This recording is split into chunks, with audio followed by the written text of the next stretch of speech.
नमस्कार दोस्तों, ये 69 बीपीएससी के लिए एजुटेरिया का टेस्ट नंबर 7 है। तो इसके 65 क्वेश्चन हम लोगों ने कंप्लीट कर लिए थे। अब 66 से स्टार्ट करते हैं। तो दोस्तों, अभी तक अगर आप लोगों ने चैनल सब्सक्राइब ना किया हो तो उसे सब्सक्राइब कर लीजिए और वीडियो अच्छा लगे तो उसे लाइक करें। 66 नंबर क्वेश्चन है, पुनर्जनन की शक्ति सबसे कम होता है तो कहाँ किस में होती है? मस्तिष्क की जो कोशिकाएं हैं उनका क्या होता है? पावर ऑफ रीजनरेशन सबसे कम होता है। नेक्स्ट है सिनेप्सिस। सिनेप्सिस अर्धसूत्री विभाजन की किस अवस्था में होता है? तो ये जाइगोटिन की अवस्था में होता है। ठीक है, जाइगोटिन की अवस्था में सिनेप्सिन होता है। इसमें क्या होता है, देखो, कोशिकाओं के विकास और गुणन की प्रक्रिया में कोशिका विभाजन कहते हैं। ठीक है, अब इसमें क्या होता है, 3 प्रकार का होता है ये, समसूत्री, अर्धसूत्री और असूत्री विभाजन। असूत्री विभाजन जनन कोशिकाओं में होता है जो 2 चरणों में संपन्न होता है। प्रथम चरण की 4 अवस्थाएं होती हैं, प्रोफेज, मेटाफेज, एनाफेज और टेलोफेज। ठीक है, और प्रोफेज 1 जो होता है, इसमें भी प्रोफेज 1 होता है, उसकी 5 अवस्थाएं होती हैं, सबसे लंबी होती हैं। उसमें 5 उप अवस्थाएं होती हैं। उसमें पहली अवस्था को क्या बोलते हैं? लेप्टोटीन बोलते हैं। सेकेंड को जाइगोटीन बोलते हैं, और जाइगोटीन में ही समजात गुणसूत्र एक साथ मिलकर जोड़े बनाते हैं जिसे सिनेप्सिस कहते हैं। ठीक है, तो लेप्टोटीन होता है, फिर जाइगोटीन होता है, फिर पैकेटीन होता है, फिर उसके बाद डिप्लोटीन होता है, फिर डाइकनेसिस होता है। ठीक है, तो ठीक है, इसमें क्या हो जाएगा आंसर? जाइगोटीन हो जाएगा, सी हो जाएगा इसका आंसर। 68 है, पत्ती का मुख्य कार्य है। तो पत्ती का मुख्य कार्य क्या होता है? प्रकाश संश्लेषण। ठीक है, तो क्या हो जाएगा आंसर? बी हो जाएगा। नेक्स्ट है 69 नंबर, मलेरिया रोग से शरीर का कौन सा भाग प्रभावित होता है? तो प्लीहा होता है इससे प्रभावित। ठीक है, प्लीहा सबसे अधिक प्रभावित होता है मलेरिया रोग से। और ये क्या होता है? प्लाज्मोडियम जो परजीवी होता है इससे फैलता है, और जिसका वाहक क्या होता है? एनाफ्लीज मच्छर होता है। और इसमें क्या होता है? लाल रुधिर कणिकाएँ जो होती हैं वो नष्ट होने लगती हैं, या लाल रुधिराणु जो होते हैं वो नष्ट होने लगते हैं और प्लीहा प्रभावित होती है। 17, निम्नलिखित में से कौन सा अनुच्छेद राज्यों की विधानसभाओं में एंग्लो इंडियन समुदाय के प्रतिनिधित्व से संबंधित है? तो 333 जो अनुच्छेद है वो होगा इसका आंसर, डी हो जाएगा आंसर। ठीक है, आर्टिकल 333 जो है ये विधानसभा में एंग्लो इंडियन समुदाय के प्रतिनिधित्व से संबंधित है। और राज्यों की विधानसभाओं में अनुसूचित जाति SC ST के लिए जो सीटों के आरक्षण का प्रावधान करता है वो कौन करता है? 332 होता है। ठीक है, और 333 एंग्लो इंडियन। अच्छा, 334 जो है आर्टिकल 334, ये क्या हो था कि 1960 में निर्वाचित सीटों के आरक्षण को समाप्त करने का प्रावधान था इसमें मूल रूप से। ठीक है, लेकिन इसे 8वें संशोधन द्वारा 1970 तक बढ़ा दिया गया, और आरक्षण की अवधि 104वें संशोधन द्वारा 2030 तक कर दी गई। ठीक है, और अनुच्छेद 335 में क्या है? सेवाओं और पदों के लिए SC ST के लिए दावे हैं। ठीक है, 71 क्या है?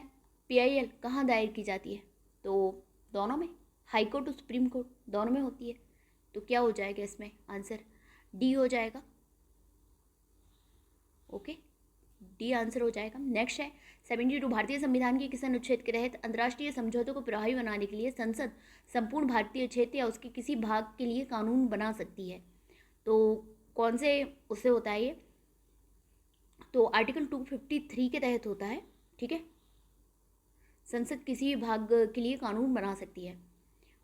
253 में दिया गया है ये कि कोई अंतर्राष्ट्रीय संधि है, समझौता है, सम्मेलन है, इसके कारण के लिए दी गई है इसमें। नेक्स्ट है 73, भारत का संविधान किस प्रकार की शासन प्रणाली प्रदान करता है? तो किस प्रकार की संसदीय शासन प्रणाली प्रदान करता है? नेक्स्ट है केंद्र राज्य का संबंध का उल्लेख निम्न में से किस अनुसूची में है? केंद्र राज्य संबंध तो ये 7वीं अनुसूची में है।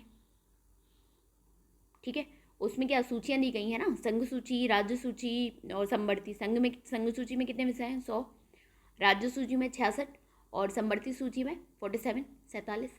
ठीक है, 75 नंबर क्वेश्चन है, संवैधानिक उपचार का अधिकार किसके अंतर्गत आता है? तो ये क्या है? मौलिक अधिकार है, आर्टिकल 32।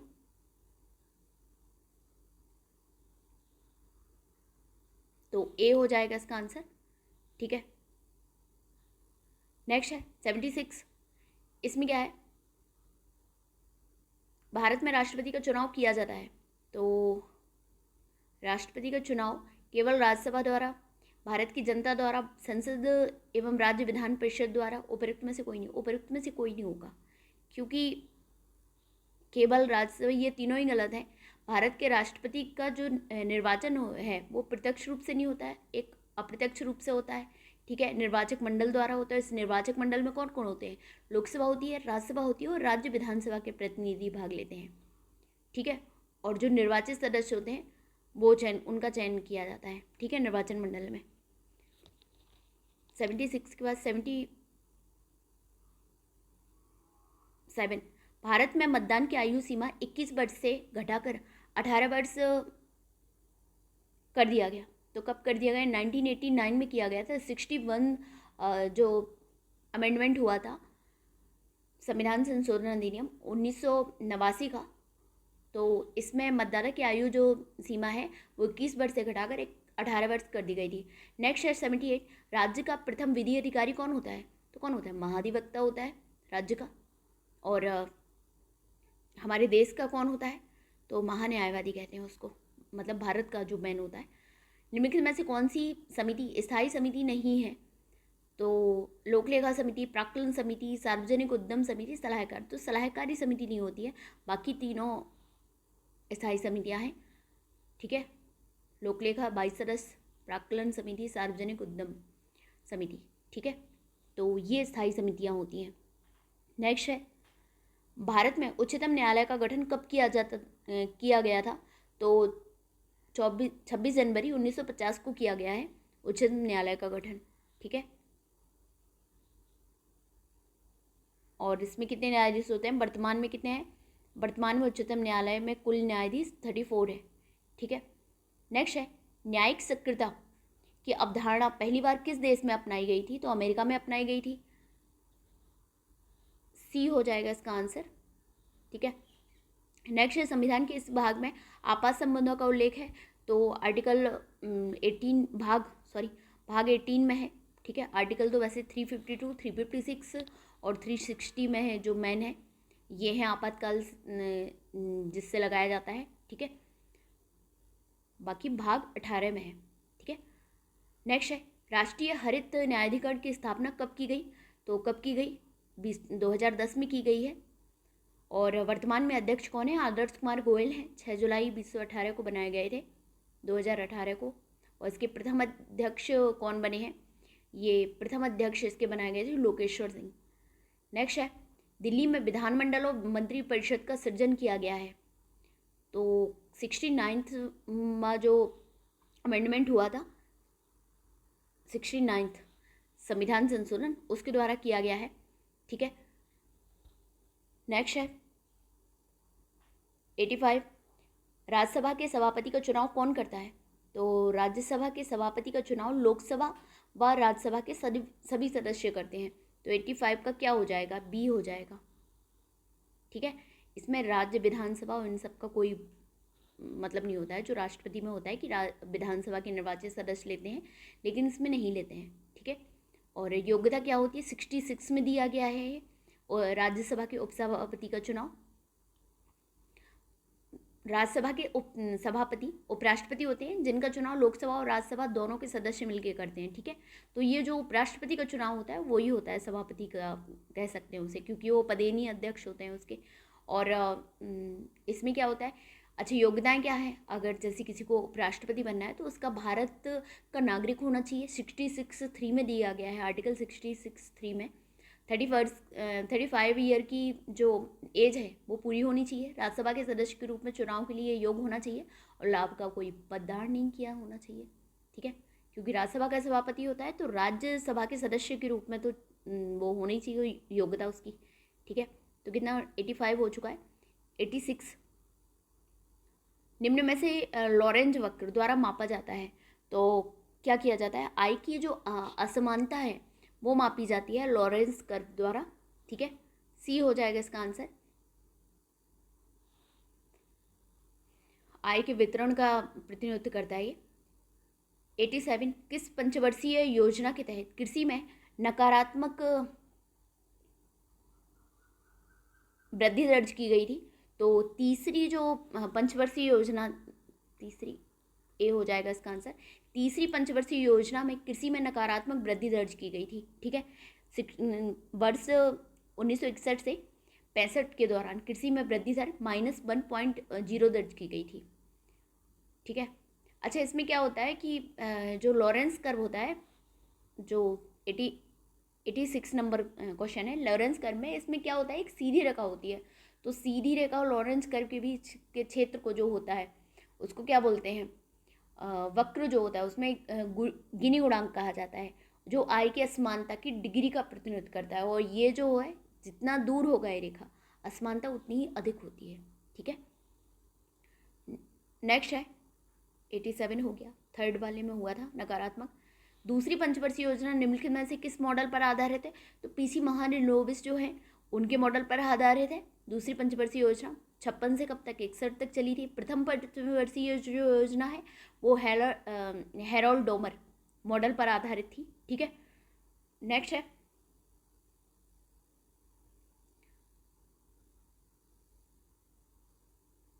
पीसी महालनोबिस, दूसरी पंचवर्षीय योजना, ठीक है। नेक्स्ट है भारत में शून्य आधारित बजट कब लागू किया गया था? तो शून्य आधारित बजट जो है 1987 से 88, ये जो ईयर था इसमें शून्य आधारित बजट लागू किया गया था। जो पीटर ए पियर को शून्य आधारित बजटिंग का जनक माना जाता है, इसे पहली बार अमेरिका में 1979 में संघीय बजट में पेश किया गया था। भारत में इसे पहली बार 1987 to 88 में आम बजट के रूप में लागू किया गया था। नेक्स्ट है निम्न में कौन मानव विकास सूचकांक में शामिल नहीं है? तो जीवन प्रत्याशा, प्रति व्यक्ति आय, सामाजिक असमानता, प्रौढ़ साक्षरता। तो इसमें क्या नहीं होगा, सामाजिक असमानता नहीं है, बाकी जीवन प्रत्याशा, प्रति व्यक्ति आय और प्रौढ़ साक्षरता है। 91 नंबर क्वेश्चन क्या है, औद्योगिक कर्मकारों के लिए उपभोक्ता मूल्य सूचकांक CPI IW कौन जारी करता है? तो कौन करता है, श्रम ब्यूरो करेगा, ठीक है। श्रम ब्यूरो करेगा CPI IW को जारी, उपभोक्ता मूल्य सूचकांक। 92 है भारतीय आयात निर्यात बैंक की स्थापना कब की गई? तो 1982 में आयात निर्यात बैंक की स्थापना की गई थी, ठीक है। 1982 कहाँ है, ठीक है। इसमें क्या था, 1 जनवरी 1982 को विदेशी व्यापार के वित्त पोषण के लिए, ठीक है। नेक्स्ट है प्राथमिक घाटा एवं ब्याज भुगतान का योग निम्न में से किसके बराबर होता है? प्राथमिक घाटा और ब्याज भुगतान का योग, तो ये तो राजकोषीय घाटा के बराबर होगा, ठीक है। तो क्या हो जाएगा, राजकोषीय घाटा, डी आंसर हो जाएगा इसका। राजकोषीय घाटा बराबर क्या होता है, प्राथमिक घाटा प्लस ब्याज भुगतान, ठीक है। 94 मुद्रास्फीति और बेरोजगारी के संबंध को कौन सा वक्र दर्शाता है? तो फिलिप्स कर्व जो होता है वो मुद्रास्फीति और बेरोजगारी को दर्शाता है, कि संबंध को दर्शाता है। नेक्स्ट है 95 सकल घरेलू उत्पाद और सकल राष्ट्रीय उत्पाद में अंतर है विदेशों से प्राप्त शुद्ध आय का, ठीक है। सकल घरेलू उत्पाद और सकल राष्ट्रीय उत्पाद में विदेशों से प्राप्त शुद्ध आय का अंतर है। नेक्स्ट है 96 महानंदा नदी निम्न में से किस जिले में गंगा नदी से मिलती है? तो महानंदा नदी, तो ये कटिहार से मिलती है गंगा नदी में, सी आंसर हो जाएगा इसमें।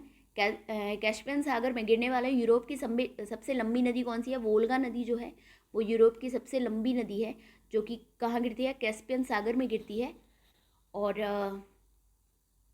रूस की महत्वपूर्ण जलमार्ग भी है। और वोल्गा नदी के बाद डेन्यूब यूरोप की सबसे लंबी नदी है, सबसे लंबी नदी वोल्गा है, वोल्गा के बाद क्या है, डेन्यूब है, ठीक है। नेक्स्ट है 2011 की जनगणना के अनुसार कौन से राज्य में लिंगानुपात सबसे कम है? तो हरियाणा, ठीक है, 879।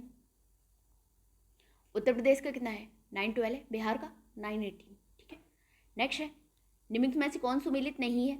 पठार क्षेत्र, बुंदेलखंड का पठार, उत्तर प्रदेश और मध्य प्रदेश, मालवा का पठार, गुजरात, मध्य प्रदेश और राजस्थान, छोटा नागपुर का पठार, झारखंड, पश्चिम बंगाल, बिहार, दंडकारण्य पठार, महाराष्ट्र, कर्नाटक। यही गलत है।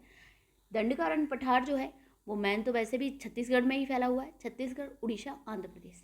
ठीक है, तो ये राज्य जो है ये दंडकारण्य पठार में आते हैं। नेक्स्ट है 100, निम्नलिखित में से कौन सा सही सुमेलित नहीं है? नहीं है बताना है। जायरी नदी है, विषुवत रेखा को 2 बार काटती है। ठीक है। लिम्पोपो नदी है, मकर रेखा को 2 बार काटती है। आमूर नदी, यह चीन व मंगोलिया के मध्य सीमा बनाती है। मेकांग नदी है, दक्षिण पूर्व एशिया की सबसे लंबी नदी है। तो इसमें कौन सा गलत है? आमूर नदी जो है वो यहाँ तो चीन और मंगोलिया नहीं है, ये पूर्वी रूस और पूर्वोत्तर चीन के बीच सीमा बनाती है। पूर्वी रूस और पूर्वोत्तर चीन के बीच सीमा बनाती है आमूर नदी जो है, और ये सही है। मेकांग जो नदी है वो दक्षिण पूर्व एशिया की सबसे लंबी नदी है और तिब्बत के पठार से निकलती है, और दक्षिण पूर्व एशिया के 5 देशों Myanmar, Thailand, Laos, Cambodia, Vietnam से होकर बहती है। लाओस, कंबोडिया और वियतनाम, थाईलैंड। ठीक है, इस नदी को दक्षिण पूर्वी एशिया की गंगा भी कहा जाता है, और जाकर कहाँ मिलती है? दक्षिण चीन सागर में मिल जाती है। नेक्स्ट है 101, निम्नलिखित में से कौन सा गैस वायुमंडल में सर्वाधिक मात्रा में पाया जाता है? तो कौन सी gas? Neon, argon, carbon dioxide, helium. तो देखो, जो नियॉन है तो उसका तो बहुत ही कम है परसेंटेज। ऑर्गन है, ऑर्गन का 1% मान लिया जाता है, 0.93 कुछ करके है, तो 1 मान लिया जाता है। कार्बन डाइऑक्साइड जो है CO2 वो 0.03% है, तो वो इससे भी कम है। हीलियम और भी कम है, मतलब हीलियम और नियॉन आसपास के हैं, तो सबसे ज़्यादा क्या माना जाएगा इसमें? ऑर्गन माना जाएगा। ठीक है, ऑर्गन कितनी है? 1% मानी जाता है। तो सबसे अधिक जो वायुमंडल में मात्रा पाई जाती है वो किसकी पाई जाती है? नाइट्रोजन की पाई जाती है। 78% नाइट्रोजन होती है। ऑक्सीजन 21% मान लेते हैं लगभग। ठीक है, निम्नलिखित में से कौन सा प्रशांत महासागर की ठंडी जलधारा है? तो कैलिफोर्निया धारा जो है इसमें वो ठंडी जलधारा है। बाकी अल्निनो धारा, अलास्का धारा, सुषमा धारा, ये क्या है? ये गर्म जलधारा है। प्रशांत महासागर में जो गर्म जलधारा हैं वो कौन कौन सी हैं? अल्निनो धारा, सुषमा धारा, अलास्का धारा, क्यूरोशियो धारा, उत्तर विषुवतीय धारा, उत्तरी प्रशांत धारा, पूर्वी एशियाई धारा। ठीक है, और ठंडी जलधारा कौन कौन सी है? हम्बोल्ट, पेरू धारा, कैलिफोर्निया धारा, क्यूराल धारा, ओखोटस्क धारा। ठीक है, नेक्स्ट है भारत और अफगानिस्तान के बीच निम्न में से कौन सी रेखा थी? तो डूरेंट रेखा थी। ठीक है, भारत और कब बनी थी? जब ये लैंसडाउन थे,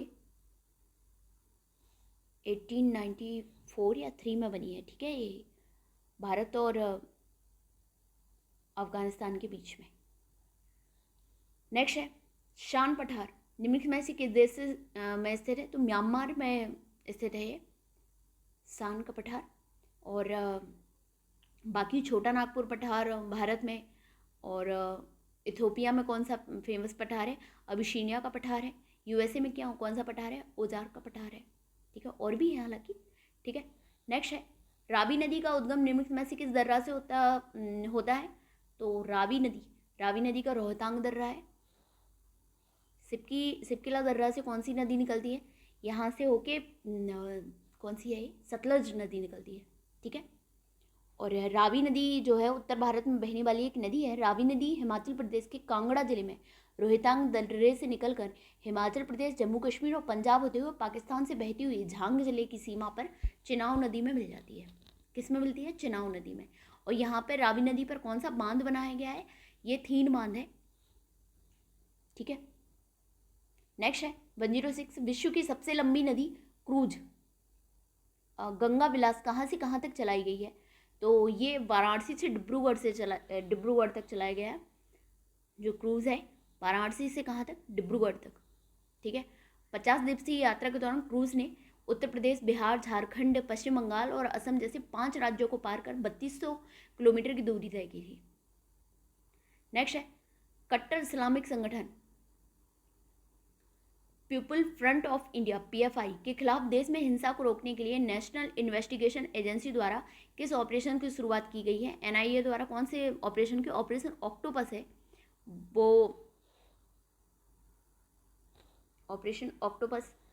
ये कट्टर इस्लामिक संगठन पीपल फ्रंट ऑफ इंडिया के खिलाफ देश में हिंसा को रोकने के लिए चलाया गया है, ठीक है।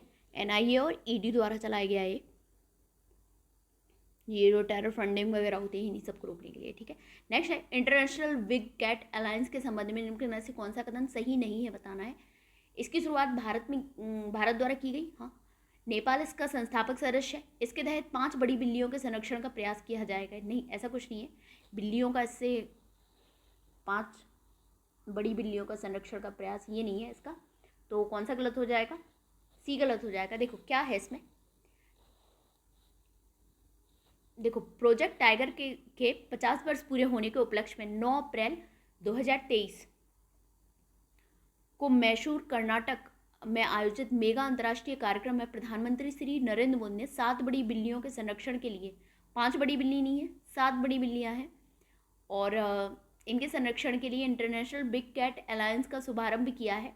कब किया है? 9 अप्रैल 2023 को। नेपाल इसका संस्थापक सदस्य है। भारत ने इसके नेतृत्व में एक मेगा वैश्विक संगठन गठबंधन शुरू करने और इसमें $100 मिलियन की गारंटीकृत धनराशि के साथ 5 वर्षों में समर्थन का आश्वासन दिया है। प्रस्तावित इंटरनेशनल बिग कैट अलायंस 7 बड़ी बिल्लियों, अभी ये 7 बड़ी बिल्लियाँ हैं कौन कौन?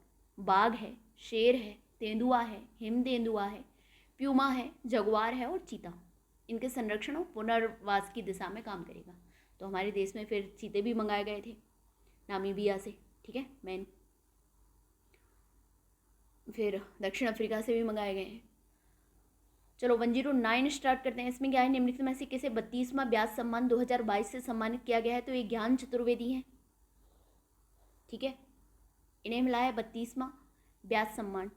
और उपन्यास का नाम क्या है इनके? पागलखाना। और अच्छा 31वां जो व्यास सम्मान मिला था वो असगर वजाहत को उनकी कृति महाबली के लिए मिला था। तो ये भी ध्यान रख लेना, कभी कभी पिछले लास्ट ईयर का भी पूछ लेते हैं, ठीक है। और शिव शंकरी जो हैं उनको सरस्वती सम्मान 2022 से सम्मानित किया गया। और कृति क्या है? सूरवंशम। ये तो याद रहेगा शायद, ठीक है। नेक्स्ट है 110। वर्ष 2022 में 27वां चोगम सम्मेलन कहाँ आयोजित किया गया है? तो ये समोआ में आयोजित किया गया है, ठीक है। देखो वर्ष 2024 में 27वां चोगम सम्मेलन समोआ में आयोजित किया जाएगा, ठीक है,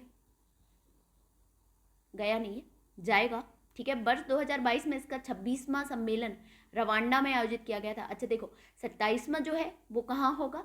ये समोआ में होगा। और इसके पहले हुआ कहाँ था? 22 वाला 2022 में जो हुआ था 26वां, वो रवांडा में हुआ था। अच्छा चोगम की स्थापना कब हुई थी? 1926 में की गई थी। इसमें 56 देश शामिल हैं और इसका मुख्यालय जो है लंदन में है। यह राष्ट्रमंडल देशों के नेतृत्वकर्ता का सम्मेलन है जिसमें नेतृत्वकर्ता वैश्विक और राष्ट्रमंडल मुद्दों पर चर्चा करने के लिए एक मुद्दे पर इकट्ठे होते हैं, ठीक है। नेक्स्ट है अंतर्राष्ट्रीय क्रिकेट में सबसे तेज 25,000 रन बनाने वाले दुनिया के पहले खिलाड़ी कौन बन गए हैं? तो विराट कोहली। अंतर्राष्ट्रीय क्रिकेट में सबसे तेज 25,000 रन बनाने वाले दुनिया के पहले खिलाड़ी बन गए हैं। 492 मैच में यह उपलब्धि उन्होंने हासिल की है। नेक्स्ट है वर्ष 2026 में 23वां राष्ट्रमंडल खेल कहाँ आयोजित किया जाएगा? वर्ष 2026 में 23वां राष्ट्रमंडल खेल तो ये ऑस्ट्रेलिया में आयोजित किया जाएगा। ऑस्ट्रेलिया में, बी आंसर हो जाएगा। और वर्ष 2022 वाला जो था वो कहाँ पे आयोजित हुआ था? बर्मिंघम में हुआ था, इंग्लैंड में, ठीक है। और यहाँ पे पदक तालिका में ऑस्ट्रेलिया को प्रथम स्थान प्राप्त हुआ था, जबकि हमारा इंडिया जो था वो कौन से में था? भारत हमारा चौथे स्थान पर था। 113 जनवरी 2023 में संघाई सहयोग संगठन फिल्म महोत्सव आयोजित कहाँ किया गया? तो ये मुंबई में आयोजित किया गया। ए इसका आंसर हो जाएगा। 31 जनवरी 2023 तक मुंबई में किया गया था। और नेक्स्ट निम्नलिखित में से किसे राजा राम मोहन राय पुरस्कार 2023 से सम्मानित किया गया है। तो कौन है? AB प्रसाद जो है, इन्हें किया गया था। राजा राम मोहन राय पुरस्कार 2023 से सम्मानित, पत्रकारिता के क्षेत्र में उत्कृष्ट योगदान के लिए मिलता है ये, ठीक है। तो AB प्रसाद को मिला था। नेक्स्ट है, हाल ही में जारी अंतर्राष्ट्रीय बौद्धिक संपदा सूचकांक 2023 के संबंध में निम्न में से कौन सा कथन सही है? तो इसमें कौन सा कथन सही है? इसमें अमेरिका को प्रथम स्थान प्राप्त हुआ और भारत 42वें स्थान पर रहा। 2022 में भारत 43वें स्थान पर था। तो देखो, इसमें डी हो जाएगा इसका आंसर, उपयुक्त में से एक से अधिक। क्या था इसमें? US चैम्बर ऑफ कॉमर्स द्वारा अंतर्राष्ट्रीय बौद्धिक सूचकांक 2023 जारी किया गया। इसमें अमेरिका पहले स्थान पर है, भारत को इसमें 42वां स्थान प्राप्त हुआ था, जबकि 2022 में 43वें पे थे, ठीक है। नेक्स्ट है, वर्ष 2023 में पद्म विभूषण पुरस्कार प्राप्तकर्ताओं निम्नलिखित में से कौन शामिल नहीं है? श्री बालकृष्ण दोषी, श्री दिलीप लनाविश और श्री कुमार मंगलम बिरला। उपयुक्त में से कोई नहीं, तो उपयुक्त में श्री कुमार मंगलम बिरला जो हैं वो होंगे इसमें, क्योंकि वर्ष 2023 के लिए जो पद्म विभूषण पुरस्कार मिले हैं उनमें बालकृष्ण दोषी हैं, उन्हें मरणोपरांत मिला है। जाकिर हुसैन है, SM कृष्णा है, दिलीप महानिलोविश है, इन्हें भी मरणोपरांत मिला है। और श्रीनिवास वर्धन है, मुलायम सिंह यादव है, इन्हें भी मरणोपरांत। जबकि जो कुमार मंगलम बिरला है, इन्हें पद्म विभूषण नहीं पद्म भूषण मिला है, ठीक है। नेक्स्ट है, 117 किस मंत्रालय द्वारा जनवरी 2023 में नई दिल्ली में भारत पर्व 2023 का आयोजन किया गया? तो पर्यटन मंत्रालय द्वारा किया गया, आंसर ये हो जाएगा। नेक्स्ट है, 22वां फीफा विश्व कप 2022 के संबंध में निम्नलिखित में से कौन सा कथन सही है बताना है। तो इसका आयोजन कतर में किया गया। हाँ, अर्जेंटीना ने ब्राज़ील को हराकर यह खिताब जीता। तो अर्जेंटीना, ठीक है, विजेता देश बना था, लेकिन ठीक है। भारतीय कंपनी बायजूस इस विश्व कप का प्रायोजक थी। तो बिल्कुल, लेकिन दोस्त गलत है, क्योंकि अर्जेंटीना ने ब्राज़ील को नहीं हराया था, फ्रांस को हरा के ये खिताब जीता था। तो कौन सा सही हो जाएगा? इसमें डी सही हो जाएगा, ठीक है। कतर में हुआ था और प्रायोजक बायजूस थी, ठीक है, ठीक है। अच्छा, इसमें क्या था? जो शुभंकर था वो लाइव था। गोल्डन बॉल जो मिली है वो लियोनेल मेसी को मिली है, और बूट जो है एम्बाप्पे को मिला है। और दीपिका पादुकोण जो थी वो फीफा वर्ल्ड कप 2022 के फाइनल मैच की ट्रॉफी का अनावरण करने वाली पहली ग्लोबल स्टार बन गई हैं, ठीक है। और जो जर्मनी और कोस्टारिका के बीच होने वाले मैच में स्टेफनी फ्रापार्ड जो थी वो पहली रेफरी बनी है, ठीक है। तो और कुछ इसमें नहीं। और अच्छा, इसमें जो नई गेंद जारी की गई थी उसका नाम अल रहला था, ठीक है। इसे एडिडास द्वारा जारी किया गया था। नेक्स्ट, निम्नलिखित में से किस राज्य सरकार द्वारा आसरा पेंशन योजना की शुरुआत की गई है? तेलंगाना द्वारा ये शुरुआत की गई है। 120 है, 13 दिसंबर 2022 को प्रधानमंत्री ने किस नेता की 150वीं जयंती के उपलक्ष्य में एक स्मारक सिक्का और डाक टिकट जारी किया?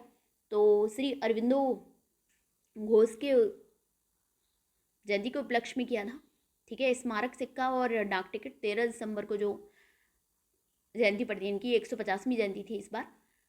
नेक्स्ट है, भारत ने दिसंबर 2022 में किस देश के साथ व्यापक प्रवसन एवं गतिशीलता भागीदारी समझौते पर हस्ताक्षर किए हैं? तो जर्मनी के साथ किए हैं।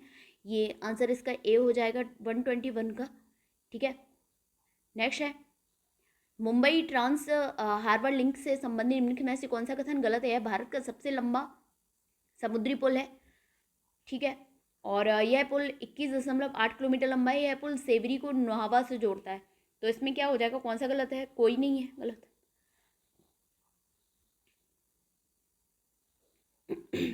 ठीक है। तो आंसर क्या हो जाएगा? डी हो जाएगा, ठीक है। ये भारत का सबसे लंबा समुद्री पुल है, मुंबई ट्रांस हार्बर लिंक, ठीक है। और इसका निर्माण जापान इंटरनेशनल कोऑपरेशन एजेंसी के सहयोग से हुआ है। 21.8 किलोमीटर लंबा है, और ठीक है। और नवी मुंबई को शिवाजी नगर से जोड़ता है ये। 123 जो है, केंद्रीय गृह एवं सहकारिता मंत्री अमित शाह ने हाल ही में जनगणना भवन का उद्घाटन किया। इसका निर्माण कहाँ किया गया है? तो कहाँ किया गया है इसका निर्माण? नई दिल्ली में किया गया है। 123 का क्या हो जाएगा? बी हो जाएगा। जनगणना भवन बनाया गया है। हाल ही में कौन सा राज्य स्वास्थ्य का अधिकार देने वाला भारत का पहला राज्य बन गया है? तो राजस्थान बन गया है। सी हो जाएगा इसका आंसर। नेक्स्ट है, भारत का कौन सा राज्य गर्मियों में पानी की कमी से निपटने के लिए जल बजट अपनाने वाला पहला राज्य बन गया है? तो पहला राज्य कौन सा बना है? केरल बना है जल बजट के लिए। ठीक है, तो सी हो जाएगा इसका आंसर। ठीक है, सी हो जाएगा, जल बजट लाया ये। 126 भारतीय नौसेना के प्रोजेक्ट 15V श्रेणी के तहत तैयार किया गया रडार से बचने में सक्षम तीसरी स्वदेशी विध्वंसक युद्धपोत का समुद्री परीक्षण अप्रैल 2023 में किया गया। तो कहाँ पे किया गया? इम्फाल। वो कौन सा है? इम्फाल है। ठीक है, युद्धपोत का नाम क्या है? इम्फाल है। और नेक्स्ट है, वर्ष 2023 में किस भारतीय शहर को एससीओ की पहली सांस्कृतिक राजधानी के रूप में नामित किया गया है? तो किसे नामित किया गया है? ये वाराणसी जो है उसको किया गया है। ये भारत की सांस्कृतिक परंपरा को प्रदर्शित करने वाली पवित्र शहर वाराणसी को संघाई सहयोग संगठन की पहली पर्यटन और सांस्कृतिक राजधानी घोषित किया गया है।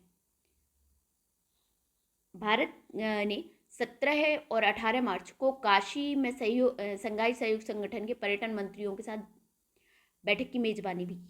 ठीक है, तो नेक्स्ट है, हाल ही में किस मंत्रालय द्वारा 75-25 पहल की शुरुआत की गई है? तो स्वास्थ्य मंत्रालय द्वारा 75-25 की पहल की शुरुआत की गई है। नेक्स्ट है, अच्छा ये क्या है? इसका उद्देश्य भारत में गैर संचारी रोग और रोकथाम में क्रांति लाना है। ठीक है, 2025 तक का लक्ष्य रखा गया है, जो हाई ब्लड प्रेशर और मधुमेह से पीड़ित 75 मिलियन लोगों को मानक देखभाल प्रदान करना है इसका लक्ष्य। राष्ट्रीय विनिर्माण नवाचार सर्वेक्षण 2021-22 के अनुसार सबसे नवाचारी इनोवेटिव राज्य है, ये कौन सा राज्य है? कर्नाटक होगा, शायद पिछले साल भी इसी को मिला था। ठीक है, नेक्स्ट है, हाल ही में नेपाल के राष्ट्रपति के रूप में किसे नियुक्त किया गया है? तो नेपाल के राष्ट्रपति रामचंद्र पौडेल बने हैं। ठीक है, नेक्स्ट है, बिहार टेक्सटाइल और एवं लेदर पॉलिसी 2022 के संबंध में, अच्छा जो नेपाल के प्रधानमंत्री हैं वो कौन है? ये राष्ट्रपति बने हैं रामचंद्र पौडेल, और प्रधानमंत्री जो हैं पुष्प कमल दहल प्रचंड जो हैं वो हैं। इसके अलावा तुर्की के राष्ट्रपति कौन है? ये तैयब एर्दोगन है, और बांग्लादेश के राष्ट्रपति मोहम्मद शहाबुद्दीन चुप्पू हैं। ठीक है, तो बिहार टेक्सटाइल में लेदर पॉलिसी 2022 के संबंध में कौन सा कथन असत्य बताना है? इसके तहत संयंत्र और मशीनरी के लिए पूंजीगत निवेश पर लागत का 25% अनुदान दिया जाएगा, जो अधिकतम 10 करोड़ रुपए तक होगा। तो 25% नहीं है, 15% है, तो यही गलत हो जाएगा, पहला ए गलत हो जाएगा, बाकी सभी सही हैं। उसमें क्या है? सेकंड में उद्योग में कार्यरत कर्मचारियों को 5,000 रुपये प्रतिमाह की दर से 5 वर्षों के लिए अनुदान दिया जाएगा। निर्यात के लिए संबंधित इकाइयों को 30% परिवहन सब्सिडी दी जाएगी। नेक्स्ट है, गुजरात में आयोजित 36वें राष्ट्रीय खेल 2022 में बिहार को पदक तालिका में कौन सा स्थान प्राप्त हुआ था? तो इसमें कौन सा 31वां स्थान प्राप्त हुआ था बिहार को। 2 कांस्य पदक जीते थे बिहार ने। ठीक है, नेक्स्ट है, हाल ही में बिहार के नए महाधिवक्ता के रूप में किसे नियुक्त किया गया है? तो प्रशांत कुमार शाही जो, उन्हें नियुक्त किया गया है नए महाधिवक्ता के रूप में। नेक्स्ट है, चौथे राष्ट्रीय जल पुरस्कार 2022 के संबंध में कौन सा कथन असत्य है बताना है। तो इसमें कौन सा कथन असत्य हो जाएगा? जल संरक्षण के क्षेत्र में काम करने वाले राज्यों में मध्य प्रदेश ने पहला स्थान प्राप्त किया है। हाँ, राज्य स्तरीय श्रेणी में बिहार को उत्तर प्रदेश के साथ संयुक्त रूप से 3रा स्थान प्राप्त हुआ है, तो ये गलत हो जाएगा। जो चौथे राष्ट्रीय जल पुरस्कार, इसमें क्या था? आंध्र प्रदेश के साथ जो है 3रा स्थान प्राप्त हुआ है, उत्तर प्रदेश के साथ प्राप्त नहीं हुआ है। और सर्वश्रेष्ठ उद्योग का पुरस्कार बरौनी ताप विद्युत केंद्र बेगूसराय बिहार को प्राप्त हुआ है, ये सही है। ठीक है, तो बी गलत हो जाएगा इसका आंसर। नेक्स्ट है, किस राज्य सरकार द्वारा राज्य के किसानों को आत्मनिर्भर बनाने और उनकी आय में वृद्धि करने के लिए शुष्क बागवानी योजना की शुरुआत की गई है? तो बिहार द्वारा की गई है, किसानों को आत्मनिर्भर बनाने और आय में वृद्धि करने के लिए की गई है। नेक्स्ट है, बिहार के किस जिले में गांधी जी पर आधारित एक थीम पार्क का निर्माण किया जाएगा? तो ये पश्चिमी चंपारण में किया जा रहा है, गांधी जी पर आधारित थीम पार्क। नेक्स्ट है, निम्नलिखित में से बिहार के किस शासक त्रिपक्षीय संघर्ष में भाग लिया था? तो इसमें धर्मपाल जो है इन्होंने त्रिपक्षीय संघर्ष में भाग लिया था। नेक्स्ट है, बहावी आंदोलन से कौन संबंधित नहीं है? फरहाद हुसैन, विलायत अली, शाह मोहम्मद हुसैन, उपयुक्त में से कोई नहीं। तो उपयुक्त में से कोई नहीं, सॉरी, उपयुक्त में से एक से अधिक, डी हो जाएगा। ठीक है, तो जो सैयद अहमद बरेलवी हैं उन्होंने 1821 में बहावी आंदोलन के बेहतर संचालन हेतु 4 खलीफा नियुक्त किए थे, फरहाद हुसैन शाह मोहम्मद हुसैन, विलायत अली और इनायत अली। तो वर्ष 1822 से 1868 तक पटना बहावी आंदोलन का मुख्य केंद्र रहा है। शाह मोहम्मद हुसैन को सैयद अहमद बरेलवी ने पटना का प्रमुख प्रतिनिधि नियुक्त किया था। ठीक है, 139 क्या है? व्यक्तिगत सत्याग्रह आंदोलन के दौरान श्री कृष्ण सिंह को कब गिरफ्तार किया गया? व्यक्तिगत सत्याग्रह के लिए तो नवंबर 1940 में गिरफ्तार किया गया था। नेक्स्ट है, उर्दू को बिहार की द्वितीय मातृभाषा का दर्जा कब दिया गया था? तो वर्ष 1984 में दिया गया था उर्दू को मातृभाषा का दर्जा। अब बाकी के मैथ के क्वेश्चन हैं तो ये आप लोग देख लेना। अब नेक्स्ट वाला वीडियो लाएंगे, ठीक है, नेक्स्ट टेस्ट पेपर। धन्यवाद।